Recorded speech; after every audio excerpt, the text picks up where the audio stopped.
മാലദ്വീപിൽ ഹനിമാഥു രാജ്യാന്തര വിമാനത്താവളം നിർമ്മിക്കാൻ സഹായിച്ച രാജ്യമേത്?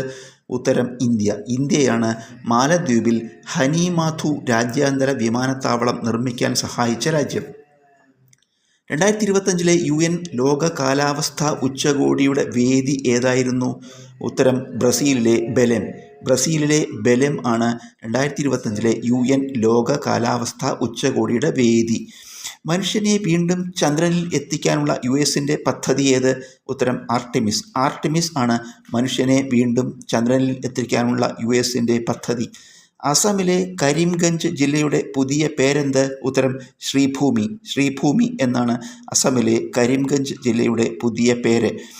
അവനവൻ കടമ്പ പുരസ്കാരം നേടിയ പടയണി ആചാര്യൻ ആര്? ഉത്തരം പ്രൊഫസർ കടമ്മനിട്ട വാസുദേവൻ പിള്ള. പ്രൊഫസർ കടമ്മനിട്ട വാസുദേവൻ പിള്ളയാണ് അവനവൻ കടമ്പ പുരസ്കാരം നേടിയ പടയണി ആചാര്യൻ. വെനേറ ഡി ഏതു രാജ്യത്തിൻ്റെ ശുക്രപര്യവേക്ഷണമാണ്? ഉത്തരം റഷ്യ. റഷ്യയുടെ ശുക്രപര്യവേക്ഷണമാണ് വെനേറ ഡി. നീതി ആയോഗ് നിലവിൽ വന്നതെന്ന്? ഉത്തരം 2015 ജനുവരി 1. 2015 ജനുവരി 1-നാണ് നീതി ആയോഗ് നിലവിൽ വന്നത്. എക്സിമ ബാധിക്കുന്ന ശരീരത്തിലെ അവയവം ഏത്? ഉത്തരം ത്വക്ക്. ത്വക്കാണ് എക്സിമ ബാധിക്കുന്ന ശരീരത്തിലെ അവയവം. മസ്തിഷ്കത്തെ പൊതിഞ്ഞു സൂക്ഷിക്കുന്ന സ്ഥലമേത്? ഉത്തരം മെനിഞ്ചസ്. മെനിഞ്ചസ് ആണ് മസ്തിഷ്കത്തെ പൊതിഞ്ഞു സൂക്ഷിക്കുന്ന സ്ഥലം. മൂത്രത്തിൽ എത്ര ശതമാനമാണ് യൂറിയ? ഉത്തരം 2%. 2%-ആണ് മൂത്രത്തിൽ യൂറിയ കാണപ്പെടുന്നത്. എയ്ഡ്സ് ബോധവൽക്കരണത്തിൻ്റെ രാജ്യാന്തര പ്രതീകമേത്? ഉത്തരം ചുവപ്പ് റിബൺ. ചുവപ്പ് റിബണാണ് എയ്ഡ്സ് ബോധവൽക്കരണത്തിൻ്റെ രാജ്യാന്തര പ്രതീകം. സാധാരണ ഊഷ്മാവിൽ ദ്രാവകാവസ്ഥയിൽ കാണപ്പെടുന്ന ഏക ലോഹമേത്? ഉത്തരം മെർക്കുറി. മെർക്കുറിയാണ് സാധാരണ ഊഷ്മാവിൽ ദ്രാവകാവസ്ഥയിൽ കാണപ്പെടുന്ന ഏക ലോഹം.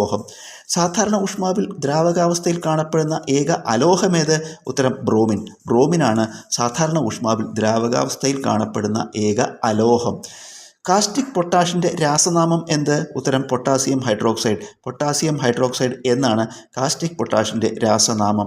പ്രകാശത്തിൻ്റെ ക്വാണ്ടം സിദ്ധാന്തം ആവിഷ്കരിച്ചതാര്? ഉത്തരം മാക്സ് പ്ലാങ്ക്. മാക്സ് പ്ലാങ്ക് ആണ് പ്രകാശത്തിൻ്റെ ക്വാണ്ടം സിദ്ധാന്തം ആവിഷ്കരിച്ചത്. ഇഷിഹാര ടെസ്റ്റിലൂടെ നിർണ്ണയിക്കുന്ന രോഗമേത്? ഉത്തരം വർണ്ണാന്ധത. വർണ്ണാന്ധതയാണ് ഇഷിഹാര ടെസ്റ്റിലൂടെ നിർണ്ണയിക്കുന്ന രോഗം.